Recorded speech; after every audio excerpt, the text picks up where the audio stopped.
Our painted backdrop shows a bare, grassy hilltop behind a thatched roundhouse, where a dog suns itself in the porch. 4,500 years ago, around the time the Pyramid of Giza was built in Egypt, boats arrived on our shores carrying people we call the beaker folk, bringing beautiful objects made from smelting copper and gold. They also brought new religion and distinctive pottery, like that in our exhibit from excavations on the Milldown.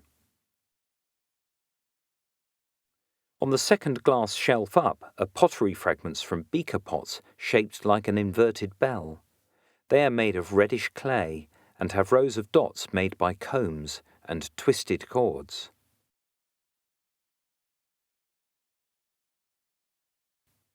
Stone tool technology overlapped well into the Bronze Age, and on the same shelf are flint scrapers and blades, also from Milldown excavations.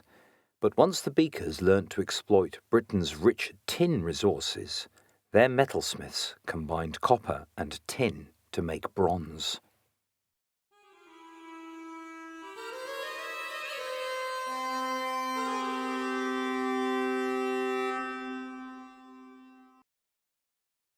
The roundhouse was a design so successful that it endured for around 3,000 years. Most commonly, a timber frame held a wooden platform above the ground to form the floor. Fixed to upright posts inside were panels of woven willow or hazel, and they were sealed with mud and dried grass or fibrous animal dung, what we call wattle and daub. This could crumble if wet, so the walls were overhung, almost to the ground, by a thatched roof.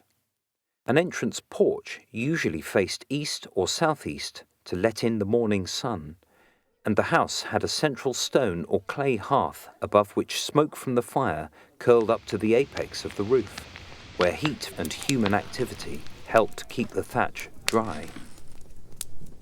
Tunics and cloaks were widely worn and needed a method of holding the material around the body. This is a bronze dress pin excavated from a beaker settlement near Knighton House, now Bryanston Prep. Green with verdigris, the point pierced 2 layers of fabric and the slight bend held them together. We have a fragment of a small bronze knife, which appears to have serrations along one edge and may have been a sawing tool.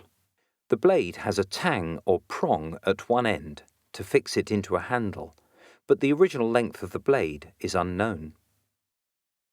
Our early Bronze Age axe head was found at Ashoke's Farm on the Higher Shaftesbury Road. Made around 400 years after the beakers arrived, it bears witness to their early presence in our local countryside. But coming from right on our doorstep are 2 Bronze Age power tools. This heavy bronze chisel is called a palstave, and the square socket in one end is to accept a wooden handle, while a loop on its side secures it to the handle. Its companion is a looped, socketed axe, whose blade could fell trees, shape timber, or be wielded as a weapon.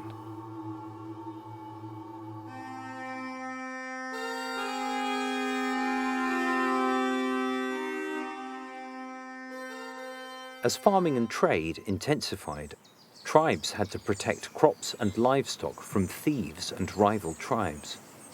They dug ditches around fields and settlements and installed palisade fences. A large group of people moved up onto the steep sides of Hambleton Hill, which is 620 feet at its highest point, and had already been used and defended by Neolithic farmers. The Bronze Age settlers constructed new defensive banks and ditches with palisades to form what was probably a tribal headquarters with a chieftain. Perhaps Bronze Age families kept dogs to guard their houses. Found during the bypass construction and now displayed on the floor of this cabinet is a dog skeleton, most likely a domesticated dog. Well, it may have been domesticated, but its skull is described as displaying wolfish characters.